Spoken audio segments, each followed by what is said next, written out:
Hey guys WhatsApp, তোমরা সবাই কেমন আছো? তোমাদের দোয়া এবং ভালোবাসায় আমি অনেক ভালো আছি। আর আজকে ভিডিওটা হলো আমরা ছাদে গিয়ে খুবই মজা করছি। দেখতে থাকো, ভিডিওটা অনেক মজা হবে। আর তোমরা অনেকেই মনে প্রশ্ন যাচ্ছে, এত রোদের ভিতরে কেমনে তোমরা ছাদে গেছো? ভাই, আমরা বিকাল টাইমে গেছিলাম, তখন অনেক বাতাস হইতেছিল আমাদের ছাদে। এটা যেহেতু নিজস্ব বাসা, যখন তখন মন চাইলে তখন তখন আমরা ছাদে চলে যাই। আর আজকে দেখতেছিলাম দুইটা কবুতর আসছে আমাদের বাসায়, অতিথি কবুতর। ওদেরকে দৌড়ানি দিয়ে আবার আমরা উড়িয়েও দিলাম। অনেক মজা হয়েছে ছাদে। আর এখন আমরা চলে এসেছি সবচেয়ে টপ ছাদে। আর এখন ফাইজা হচ্ছে দেখছিল গোলাপ ফুলের দুইটা কলি ফুটছে।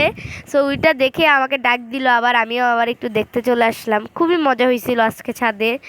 আর এখন হচ্ছে আমরা দড়ি লাফ চ্যালেঞ্জ করছি। তোমাদের আজকের কুইজ হচ্ছে আমি কয়টা লাফ পাইছি সেটা বলতে হবে, আর ফাইজা কয়টা লাফ পাইছে সেটা বলতে হবে, আর কে জিতলো এটাও তোমাদেরই বলতে হবে। সো আজকে আমি দড়ি লাফটা ছিল আমার ফেভারিট কালার গ্রিন কালার। এটা আমার খুবই পছন্দের একটা কালার। সো এখন ফাইজা লাফাইতেছে, তোমরা কিন্তু কমেন্ট বক্সে অবশ্যই বলবা। এই যে দেখো, আমি সানসেটটা দেখতেছি, আর এই মুহূর্তে এসে ফাইজা আমাকে চুলটা টানলো, আমি অনেক ব্যথা পাইছি। ওকে এমন দৌড়ানি দিছি, বাট ওকে আমি ধরতে পারি নাই। ও যেহেতু ছোটো, এটার উপর দিয়ে উঠে আবার লাফ দিছে, আমি উঠতে পারি নাই। আমি এখন আবার ওদিক দিয়ে গিয়ে আসলাম, তাও ধরতে পারি নাই ওরে শেষমেশ। তারপরে এখন হচ্ছে আমরা হচ্ছে একটু ডান্স প্র্যাকটিস করব, বিকজ অনেক দিন ধরে ডান্স প্র্যাকটিস করা হয় না, তো তার জন্য এখন হচ্ছে একটু ডান্স প্র্যাকটিস করতে গিয়ে একটু ভুল হয়ে গেছে। যাই হোক, সমস্যা নাই। তো আবার প্র্যাকটিস করা শুরু করে দিলাম।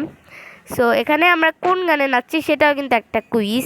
সো যেহেতু কপিরাইট খাবো, তাই এই গানটা দিলাম না। সো কোন গানে নাচতেছি সবাই কমেন্ট করে জানিয়ে দিবা।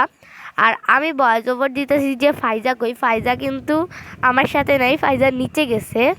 তার জন্য ফাইজা এখনও একটু ভয়েস ওভার দিতে পারতেছে না। ও এখন আরেকটু বড় হোক, ওকে ভয়েস ওভার যখন ওকে আমি শিখাবো তখনই ওকে ও ভয়েস ওভার দিবে।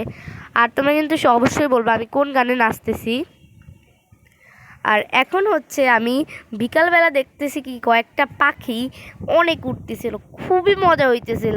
মানে পাখিগুলো এত সুন্দর, বোঝা যাইতেছে না কি ঠিক বুঝতে পারতেছে না, বাট এত সুন্দর করে উঠতেছিল বাস্তবে, এটা কিন্তু কোনো এডিট না। তারপরে ফাইজা একটু ঘুরতেছিল, তারপরে আমি আসলাম, ওকে একটু জড়িয়ে ধরলাম। এরকমই হলো।